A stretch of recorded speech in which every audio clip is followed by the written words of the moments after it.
União, organização, tecnologia, vanguarda, evolução. Núcleo de Telesaúde do Hospital Universitário. Universidade Federal do Maranhão.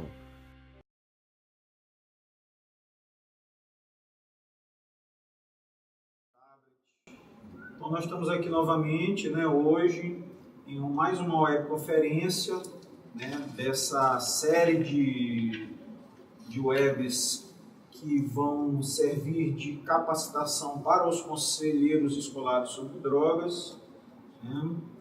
Bom, e hoje o professor Ari me convidou para falar um pouquinho sobre prevenção às drogas e saúde mental, através dos conselhos escolares sobre drogas.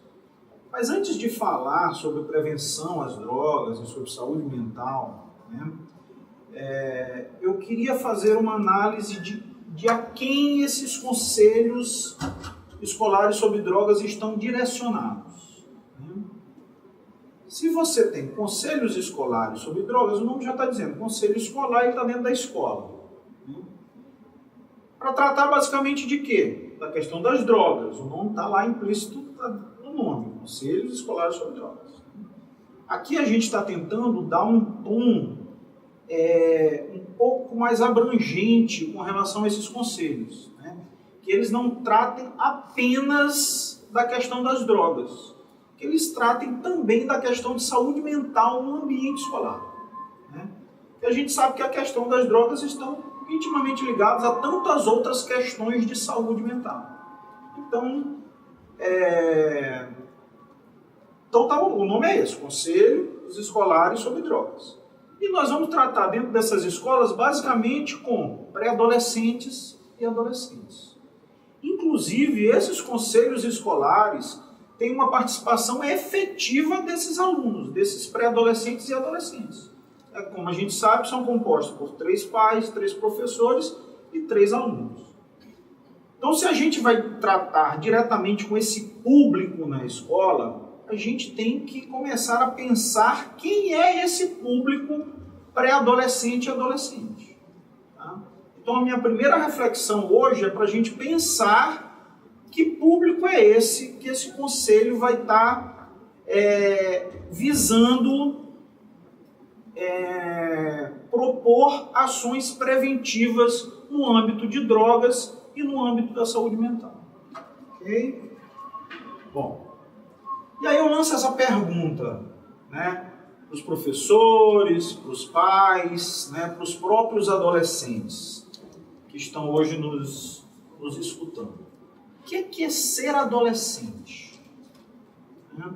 Vamos fazer um segundinho de pausa, todos nós, para a gente pensar o que é ser adolescente. Lembrar de quando a gente era adolescente, nós que já passamos, e faz tempo que eu passei da adolescência, nós que passamos pela adolescência, um momentinho para pensar o que é ser adolescente.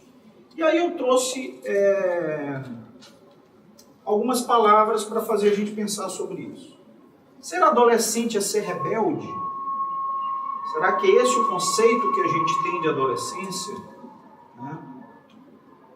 Ser adolescente é ser uma pessoa introspectiva, pensa muito sobre as coisas, que está acanhada lá no seu canto, dentro da sala de aula. Isso é ser adolescente. Ser adolescente é ser antissocial, é não gostar de estar junto com as pessoas, é se afastar do convívio dos outros, é ter comportamentos que atrapalham o ambiente escolar. Isso é ser adolescente. É gostar de chamar atenção, é ser transgressor. Isso é ser adolescente, é essa visão que nós temos da adolescência, nós professores, nós pais.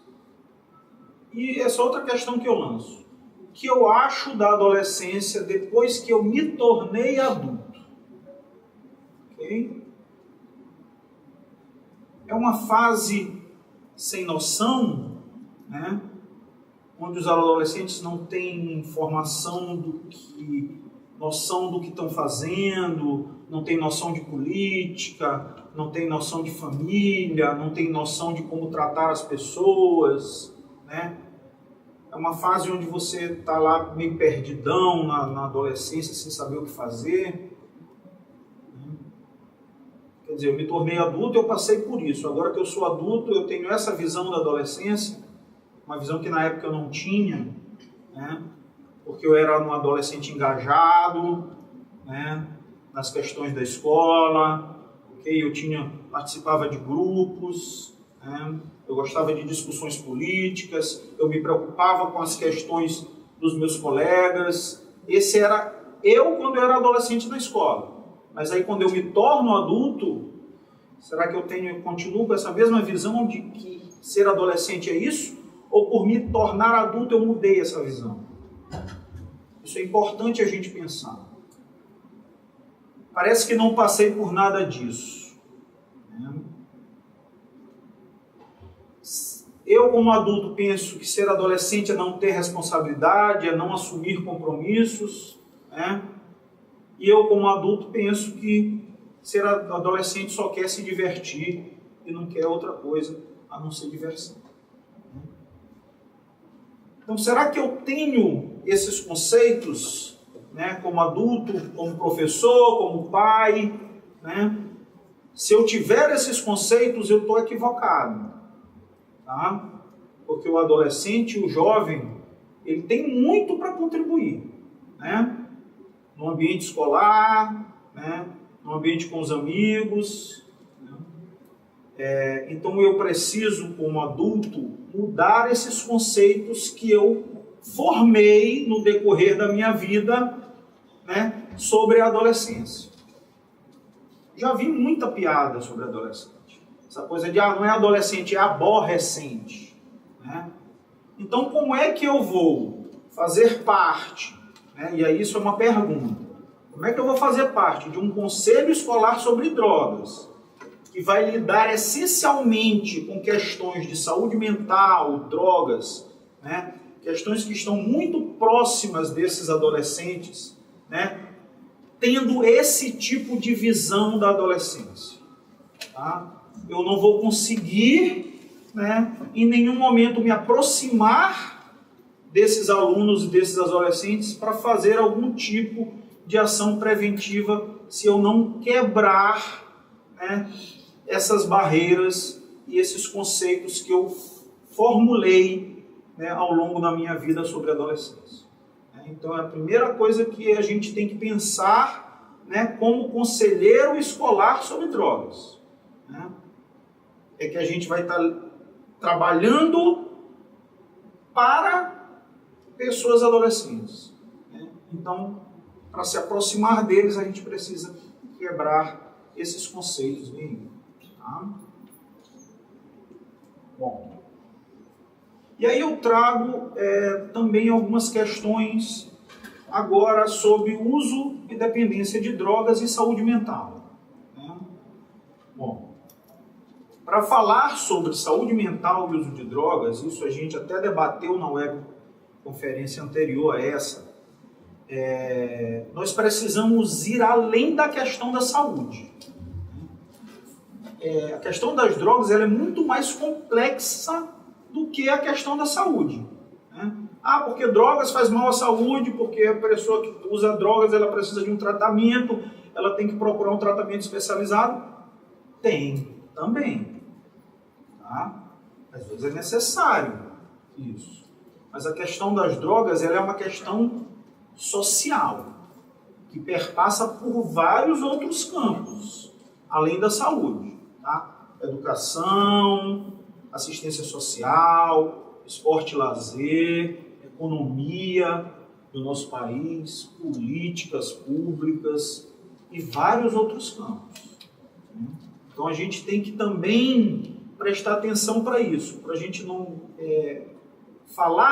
minimizar a questão das drogas, né, e colocá-la apenas no âmbito da saúde. Okay? Então é necessário uma avaliação contextualizada e singular do sujeito e das relações que ele estabelece. E aqui eu tanto estou falando da questão das drogas quanto da saúde mental. A gente não pode generalizar questões quando se fala de saúde mental e drogas. É aquela coisa que a gente sempre costuma dizer, cada caso é um caso. Cada pessoa que está ali na nossa frente, cada adolescente que está ali, que procura o professor, que procura o conselho, que procura a direção da escola, que procura um amigo, né, para falar sobre essas questões de saúde mental e de drogas, ele traz a sua singularidade, né? O que levou a usar drogas, ou o que levou a ter um transtorno de saúde mental, um problema de saúde mental, é um problema dele, tá? É de singularidade dele, é singular, é único. Ele vai trazer a história de vida dele que o conduziu a esse problema.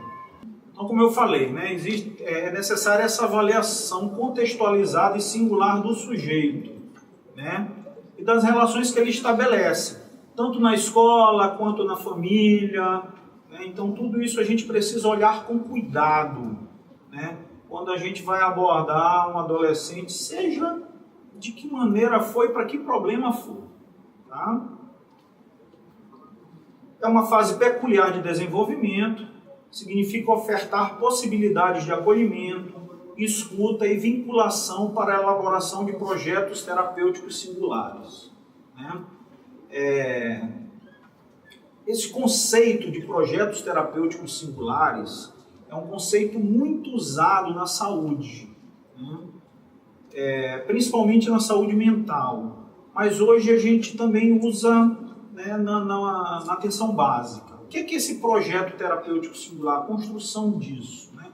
É justamente um projeto único, né, baseado nessas experiências de vida da pessoa. A gente não traz uma receita de bolo, né, algo pronto. Olha, você tem que fazer isso assim, assim, assim, com esse seu problema na tua família, ou com esse teu problema com os teus colegas, ou com esse teu problema aqui na escola. Tu tem que fazer desse jeito que eu estou te dizendo, que isso vai acabar, que você não vai sentir mais nada. Né? A gente não faz isso. A gente escuta a experiência, né, que esse adolescente está trazendo, que esse adolescente está trazendo para a gente. E a partir dessa experiência a gente constrói junto com ele um caminho, né?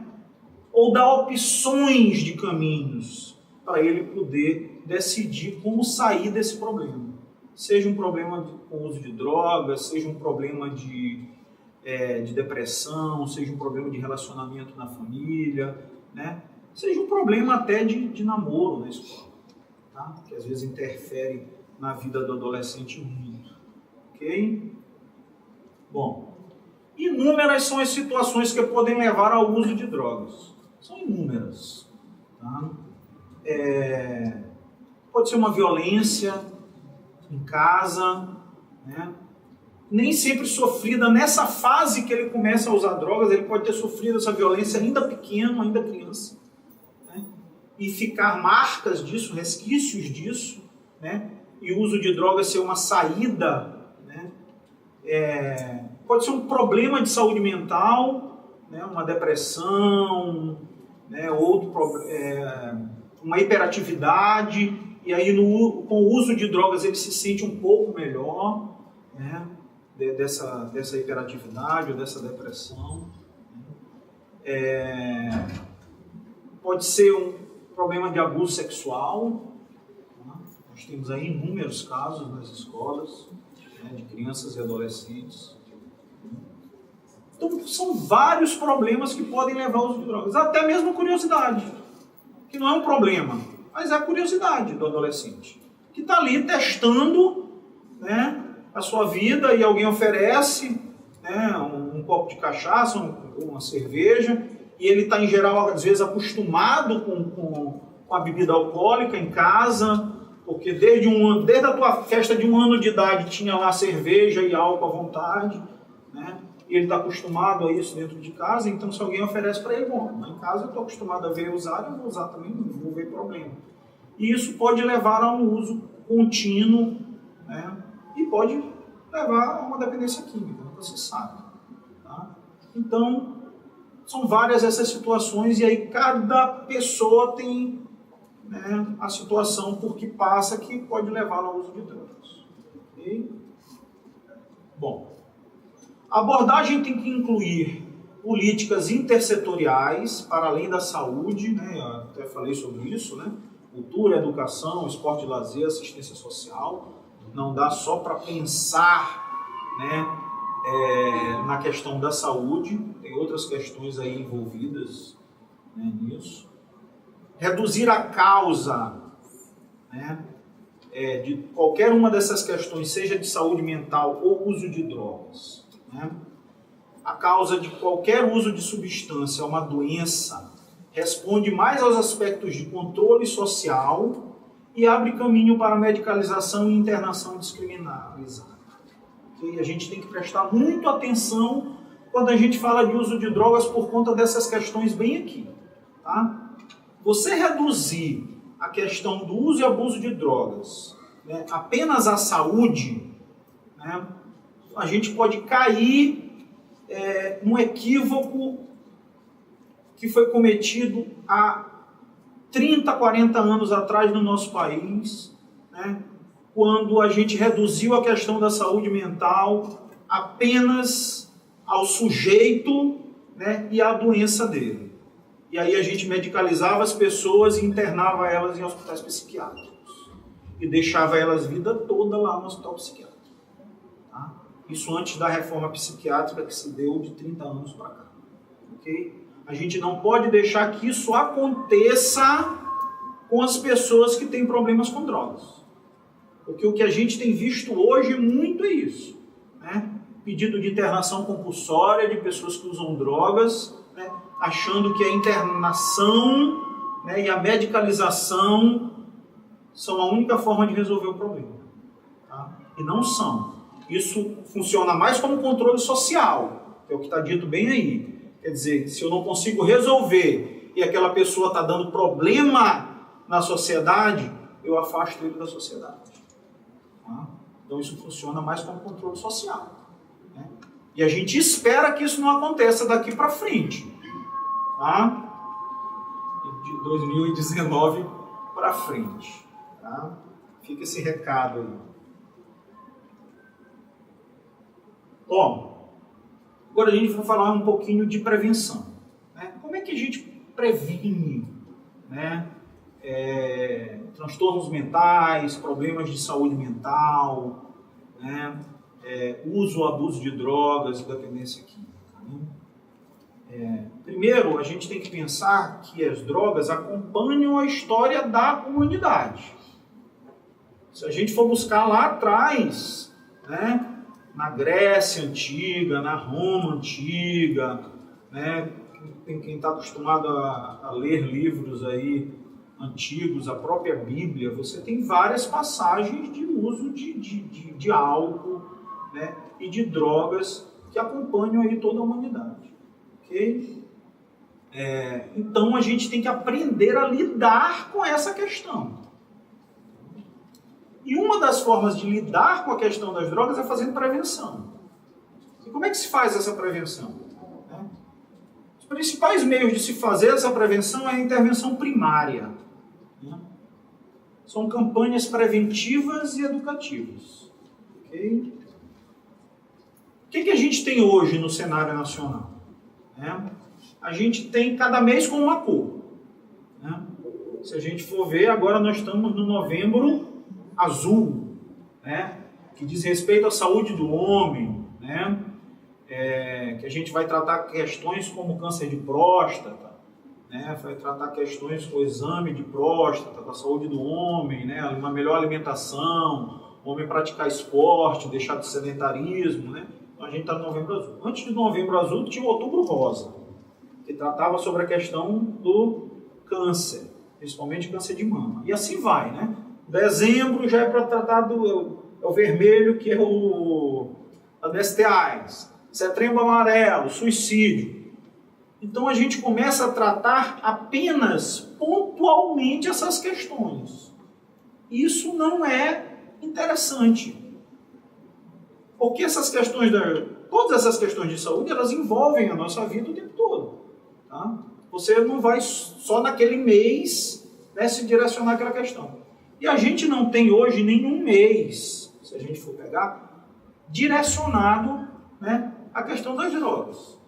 Nenhuma cor e nenhum mês. A gente tem a questão da saúde mental, que agora, né, no dia 10 de outubro foi o Dia Mundial de Saúde Mental. A gente tem a Semana Nacional de Saúde Mental. Semana Nacional sobre Drogas. Né? Só que essa questão das drogas ela tem que ser tratada todo tempo. Né? Porque ela faz parte lá da nossa vida, do nosso dia a dia. Né? Da droga que eu uso no final de semana, né? Da cerveja que eu tomo, né? Do vinho que eu bebo na sexta-feira, depois que eu saio cansado do trabalho, que eu dei aula a semana todinha, né? E o meu descanso é tomar uma cervejinha gelada na sexta-feira de noite, ou então um vinhozinho, né? Aquele meu vizinho que tem um problema com álcool, que tem um filho que tem um problema com drogas. Então a gente está rodeado. Quem não conhece? Se eu for perguntar aqui para vocês que estão aqui, né, no auditório, para vocês que estão aí nos escutando, quem não conhece alguém que tenha um filho, um primo, um parente, ou ele mesmo um problema com drogas? Todo mundo conhece. Né? Então isso está muito próximo da gente. Então a gente tem que parar de pensar isso só pontualmente, essas campanhas preventivas. Essas campanhas nós temos que pensar para o ano todo. Né? E daqui a pouco eu vou tentar falar para vocês, não só eu, os colegas que vão falar depois, como é que a gente pode fazer isso na escola, né? No contexto escolar. Trabalhar essas questões durante o ano todo, através do conselho escolar. É interessante. Né? A gente tem no nosso país, né, e é importante que se diga isso, dentro do SUS, do Sistema Único de Saúde, a gente tem a Estratégia de Saúde da Família e o Programa de Agentes Comunitários de Saúde, que é o PACS. Então esse programa é um programa importantíssimo, que a gente precisa cada vez mais valorizar o trabalho desses agentes comunitários de saúde, por conta dessa intervenção primária. Porque essas pessoas conseguem fazer saúde, né, dentro da casa da gente. Tá? Então esses são os principais agentes de intervenção primária que a gente tem hoje dentro da saúde. São eles que conhecem e visitam aquelas casas e sabem dos problemas dos moradores. Né? É aquela senhora que tem 2 filhos que usam drogas. Né? É aquele senhor que perdeu o emprego e está começando a beber muito. Né? O agente comunitário de saúde que faz parte do convívio daquela comunidade, né? Ele consegue diagnosticar isso precisamente. Né? Então essa prevenção ela tem que começar a partir desse agente comunitário de saúde. Okay? Eu estou falando assim de prevenção no âmbito da saúde, tá, gente? Primeiro. E outra coisa que é importante nesse nível de intervenção primária é o conhecimento da rede de saúde. É quando eu sei que alguém tem um problema, ou quando eu acho que eu tenho um problema, quem eu devo procurar? É o agente comunitário de saúde? É a unidade básica de saúde mais perto da minha casa? É um centro de atenção psicossocial que é especializado em questões de saúde mental que tem mais próximo da minha casa? Então eu tenho que ter esse conhecimento dessa gente. A população precisa desse conhecimento para fazer essa intervenção.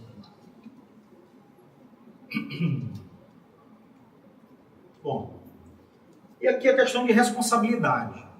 Né? Prevenção às drogas. Responsabilidade. De quem é essa responsabilidade? De quem eu acho que é essa responsabilidade? Né? De prevenir, de fazer prevenção às drogas com crianças, com adolescentes. Né? Será que é da família? Será que é do pai, da mãe, né? Que faz essa primeira educação do filho? Né? Que mostra para ele essa primeira aproximação das drogas dentro de casa?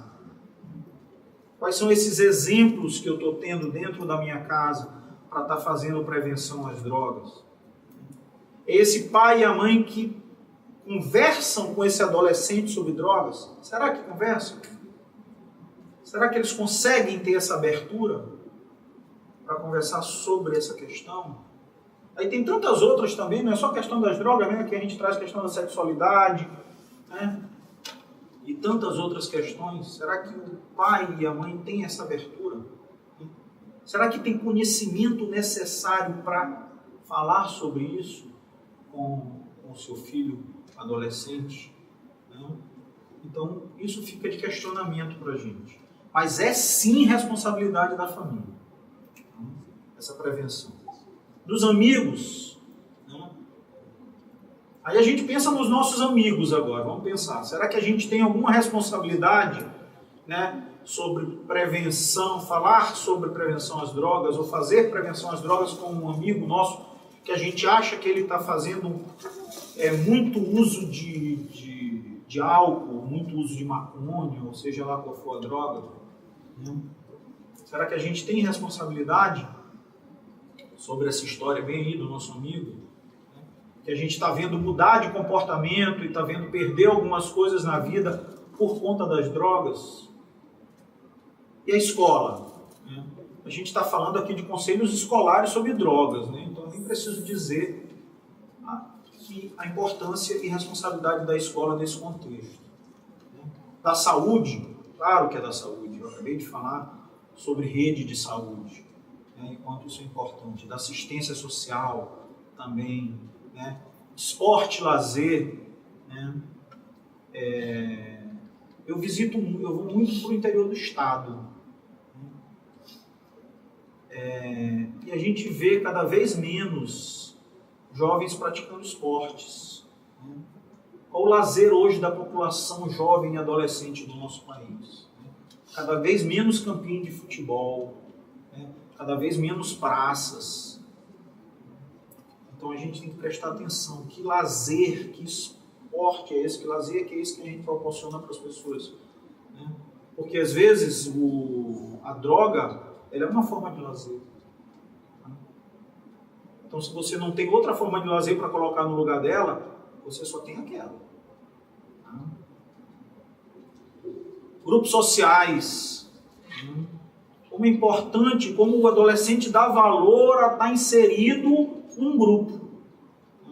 E qual a responsabilidade desse grupo social com relação ao uso ou não de drogas do adolescente? E, enfim, os conselhos escolares sobre drogas. Bom, e para falar especificamente do conselho e a prevenção em saúde mental e a questão das drogas. Saíram muitas perguntas na web anterior sobre o que nós vamos fazer. Né? Alguns professores, eu acho que pais. O que é que o conselho vai fazer? Né? Qual o papel do conselho? Como é que a gente vai agir preventivamente dentro da escola? Né? E é justamente essa web aqui que vai dar alguns caminhos a seguir. Primeiro, a importância do pensar coletivo.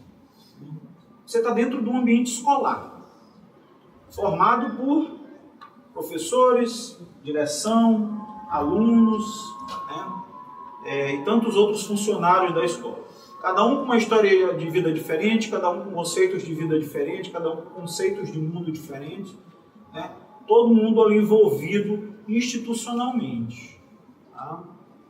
Então, nós precisamos pensar, né, coletivamente, escutando os alunos, escutando as famílias, escutando os educadores, escutando a comunidade que rodeia aquela escola. E cada escola tem a sua peculiaridade, porque ela depende de quem frequenta e da comunidade que ela está inserida. Então, também não vai ter, quando se pensar em prevenção, uma receita pronta para a gente aplicar em todas as escolas ao mesmo tempo. Cada escola tem que pensar a sua maneira de fazer ações preventivas, de um plano de ação preventivo, né? Que, é claro, pode estar lá no plano pedagógico da escola, né? Por 1 ano, para 2 anos, né? E aí você tem que escutar toda a comunidade escolar para pensar num plano de prevenção e ações preventivas para a escola. Okay? Aqui são só propostas que a gente traz. Rodas de diálogos. Não adianta hoje a gente estar fazendo palestra. Né? Traz maconha. Aí traz a folhinha de maconha ali, uma fotinha da folhinha de maconha. Maconha faz isso. Não use maconha. Né? Porque os efeitos são esses. Hoje existe o Google, né? Os meninos estão acostumados. Eu botar lá maconha, eles vão saber mais do que a gente. O que é maconha, o que é crack, o que é cocaína. Então isso para eles é de uma facilidade enorme.